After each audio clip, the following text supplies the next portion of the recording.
Is VOA News. I'm David Byrd.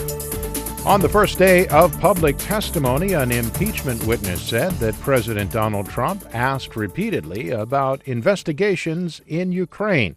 The AP's Ed Donahue has details. William Taylor is the top diplomat in Ukraine. He testified there were discussions about U.S. aid and investigations of Joe Biden. A member of my staff could hear President Trump on the phone asking Ambassador Sondland about the investigations. Gordon Sondland is another diplomat. That staff member asked him what President Trump thought about Ukraine. Mr. Sondland responded that President Trump cares more about the investigations of Biden. This was after President Trump's July phone call with the new leader of Ukraine that set off the impeachment inquiry. Ranking Republican Devin Nunes says nothing bad happened. Security assistance was provided to Ukraine without the Ukrainians having done any of the things they were supposedly being blackmailed to do. An anonymous whistleblower's complaint set off the inquiry, and Republicans want to hear from that person in a closed hearing. Ed Donahue, Washington.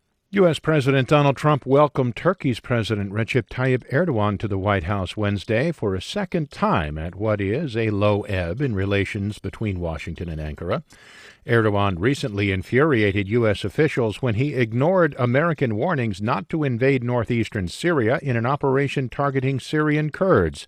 At an afternoon news conference, the Turkish president, speaking through an interpreter, said Turkey does not target Kurds, only terrorists such as the YPG and the PKK. My political party has more than 50 MPs of Kurdish ethnicity in the Turkish parliament. We don't have problems with the Kurds, but we have problems with the terrorists.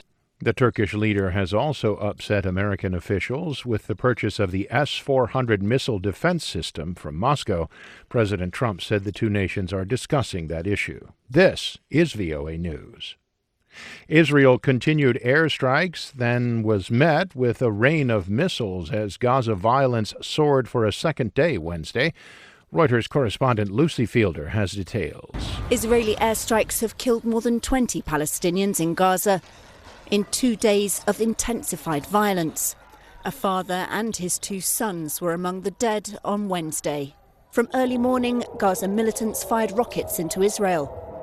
This one was intercepted by Israeli defences. Israel's military said strikes took out at least 3 crews preparing to launch the rockets over the border. Islamic Jihad named 2 of the dead as members. The worst fighting in months began on Tuesday, when Israel killed an Islamic Jihad commander, Abu Atta. It accused him of masterminding recent attacks on Israel and planning more in future. That sparked a rain of rockets into Israel throughout the day, which were met with further Israeli airstrikes. That's Lucy Fielder of Reuters. At least 7 people were killed and 10 others wounded Wednesday when a car bomb exploded in the Afghan capital, Kabul.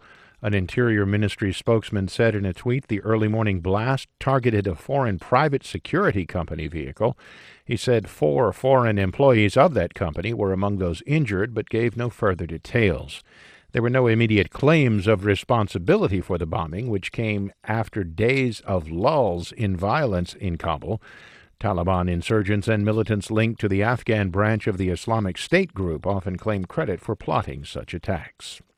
Pro-democracy protesters, many of them students, have barricaded themselves at universities in Hong Kong as the schools become the latest flashpoints in the demonstrators' quest for greater autonomy from China.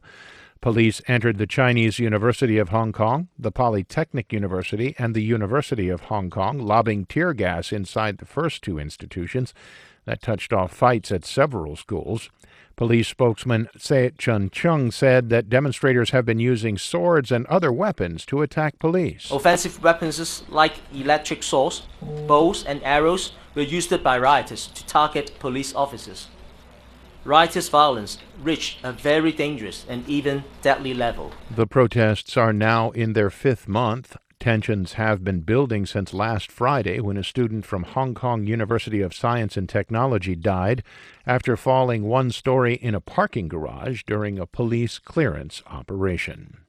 And the mayor of Venice, Italy, has declared a state of emergency, saying his city is on its knees after 85% of the lagoon city was flooded by heavy rains.